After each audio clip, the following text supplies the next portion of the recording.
So, come Saturday night, I'm coming in here to beat his. He gonna come, he gonna be tough, strong, but I'm coming to whoop his. I stand by that. I stand by that. I'm him up. Yeah. False accusation. You gotta think, right? It's okay. Accusation. I can't wait to beat this clown, bro. This dude is a clown. Focus on me. You better have that chin ready, baby. You better have it ready. Real clown. I already figured your out. You not fighting. What else you got, man? Yo, senior, you're I only not seen in the 10 ring. seconds of your fight.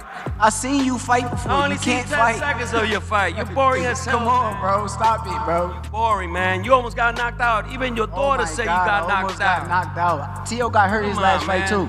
Ooh. Didn't he get hurt his last fight? Man, if it wasn't for those ropes. Did Tio get hurt his last fight? My son don't be throwing punches, Did Tio man. get hurt his last fight? My son don't be throwing punches, I paid man. attention. Terence Crawford stepped into the Stevenson versus Lopez press conference, and the mood flipped instantly. What began calmly blew up once Shakur Stevenson and Teofimo Lopez dropped the respect and started attacking each other's pride.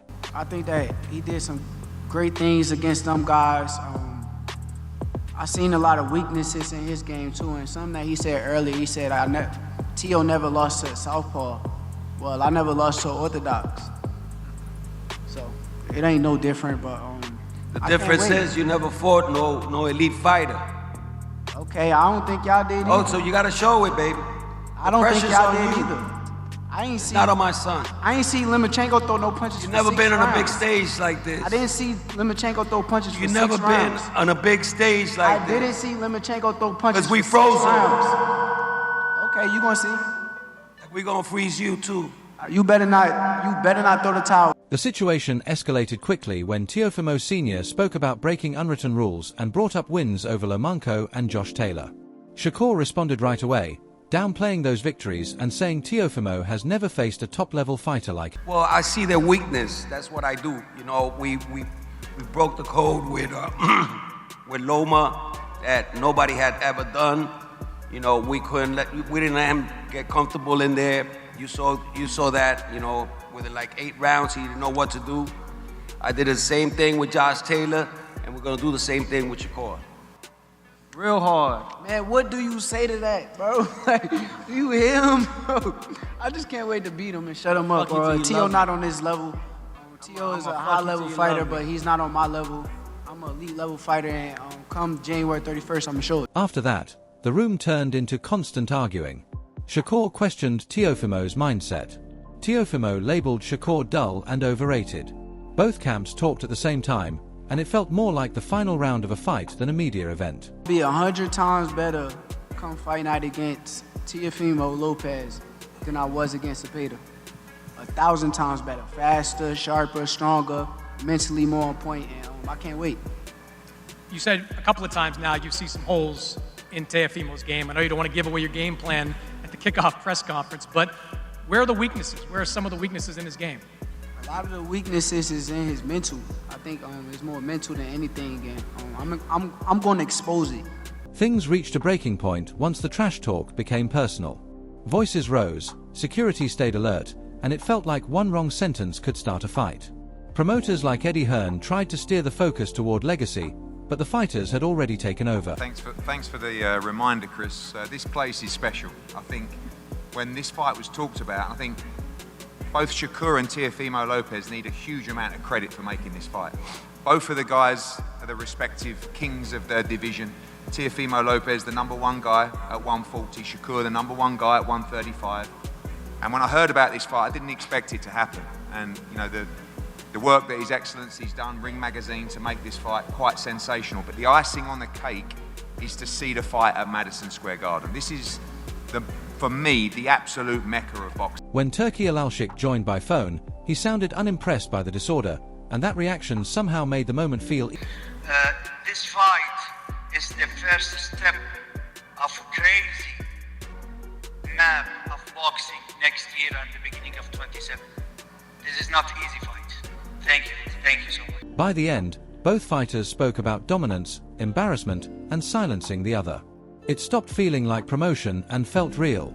The tension was obvious, and January 31st suddenly felt locked in. So I just, I don't know. I don't think he can get it done against Shakur when it comes to like, cause it's gonna be just a skill match. I don't think he's gonna try to rough Shakur up, and it's probably not. Right after the emotional chaos, Teofimo's father took the microphone and the tone shifted again. The energy moved from wild to controlled confidence. This wasn't empty talk. It sounded like a father explaining a mindset. He made it clear they weren't worried about Shakur's style or image. The message was simple. They're preparing, not guessing. Growth and mentality were the focus. A lot of Crawford in the past, and you know, Crawford stated, "Oh, you want to get to me." Yeah, but he fight really Shakur want to first. fight Crawford, and we're gonna call him out after we beat up his boy. You know, what I'm That's still the game plan. That's Even the though game you guys plan. have, even if he requires you, well, he ain't gonna fight us, man. He ain't gonna fight us, man. We've been chasing this guy for the longest. My son is even willing to go up to 160 to fight him. You know, listen, speed kills. You know what I'm saying? Speed kills, and that's why we're gonna beat Shakur. He ain't faster than us, and we're gonna catch him. We're gonna catch him. He presented Teofimo as a fighter who keeps improving because he chooses tough challenges over comfort. That idea lands whether you agree or not. He spoke about legacy over money, big underdog wins, and changing styles each fight. The belief was strong. It was bold and dramatic, but it matched how Teofimo's career has gone. He dismissed concerns like ring size, saying the goal isn't knockout. Okay, we do this for the legacy. So I tell my son that when I told him, you know, let's go after Colmig, let's go after Lomachenko, let's go after Josh Taylor. And all of those three fights, he was the underdog. You know what I'm saying? And big time. I mean, with Josh Taylor, he was like 23 experts said that he was going to lose. So, you know, and he gave an amazing performance, you know.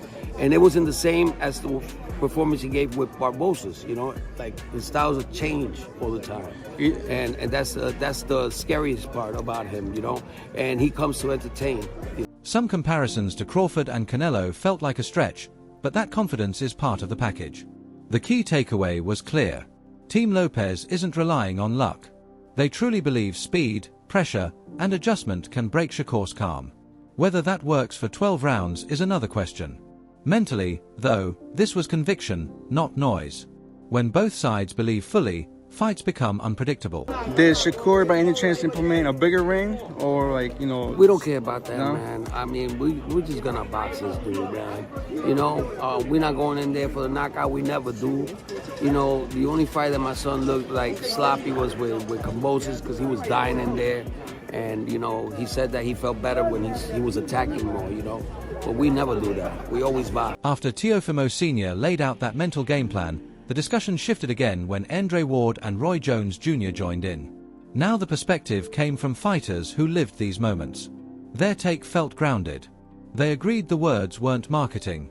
They were real. The sharp point they made stood out. Shakur creates on the fly. He doesn't need a plan written out. He reads and reacts round by round. Teofimo is explosive and dangerous, but when chaos hits, he still needs structure to reset. I look at Shakur like a fighter who has a blank canvas. He's got the IQ, he got the experience, and the athleticism, and the skill set where he can paint any type of picture he wants to on a blank canvas. When I look at Teofimo Lopez, he's almost that.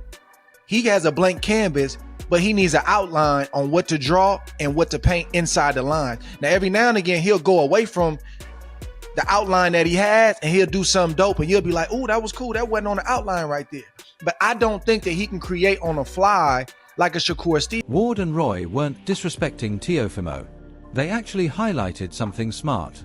The disrespect at the press conference was intentional. It was meant to pull Shakur into emotion instead of precision. That's high-level strategy. But they also warned that trying to drag a calm fighter into chaos can fail if he understands the trap. If Shakur reacts emotionally, Teofimo has a chance. If Shakur stays patient, it backfires. They joked that if someone talked to them that way, it would have turned physical. But Shakur isn't built like that. He doesn't need the moment. He needs the win. What I think that Teo just painted the outline by being as disrespectful as he can at the press conference because he wants to try to piss this kid off so the kid come fight with him. You understand me? Because with me, he have exactly what he wanted. Because as soon as I go in there, I'm coming straight to his head. You understand where I'm coming from? So, but I think that's what he's trying to get. Yeah, you feel me? But I think that's what he's trying to get Shakur to do. Because Why would you say that to a person?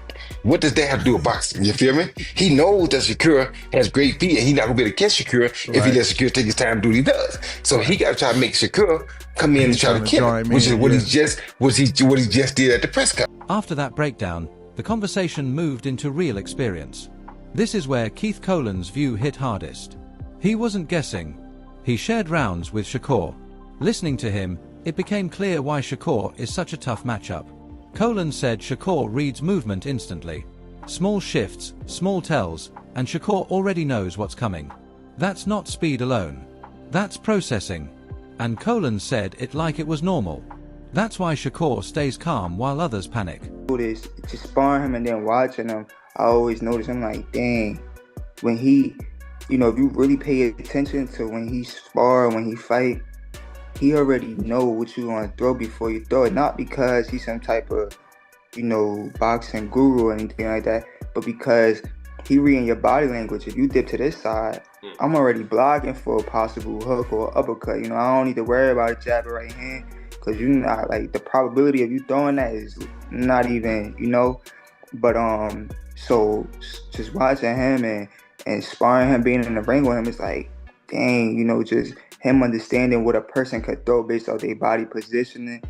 It always put him like 2-3 steps ahead of his opponent. Hearing that from someone who faced him lined up with what Ward and Roy said. Shakur doesn't need chaos. He thrives on clarity. He lets the fight form and then adjusts. Colan also explained why Teofimo, as dangerous as he is, must stay sharp every round. He respected Teofimo, saying this fight is tougher than Shakur's last because Teofimo is explosive and athletic. But habits matter.